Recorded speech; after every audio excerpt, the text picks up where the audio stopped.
மகா சிவராத்திரி ஈசனுடன் ஓர் இரவு பிப்ரவரி 15 மாலை 6 மணி முதல் சத்குருவுடன் நேரலையில் இணைந்திருங்கள். சென்னை குன்றத்தூரில் 3 பெண் பயணிகளுடன் ஆட்டோவை தாறுமாறாக ஓட்டிச் சென்று கவிழ்த்த மதுபோதை ஆட்டோ ஓட்டுநரையும் அவரது கூட்டாளியையும் பொதுமக்கள் அடித்து உதைத்து போலீசில் ஒப்படைத்தனர். நந்தம்பாக்கம் செல்வதற்காக அந்த 3 பெண்களும் ஆட்டோவில் ஏறிய நிலையில் இறங்க வேண்டிய இடம் வந்ததும் நிறுத்தாமல் ஓட்டுநரும் அவரது கூட்டாளியும் ஓட்டிச் சென்றதாக கூறப்படுகிறது.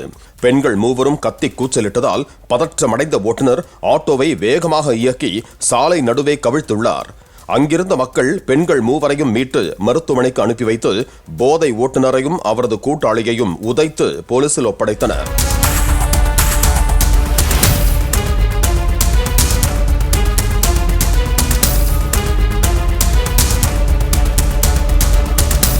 மகா சிவராத்திரி ஈசனுடன் ஓர் இரவு பிப்ரவரி 15 மாலை 6 மணி முதல் சத்குருவுடன் நேரலையில் இணைந்திருங்கள். பிளே ஸ்டோர் மற்றும் ஆப் ஸ்டோரில் இருந்து பாலிமர் செயலியை QR கோடு மூலம் பதிவிறக்கம் செய்யுங்கள். செய்திகளை உடனுக்குடன் பெறுங்கள்.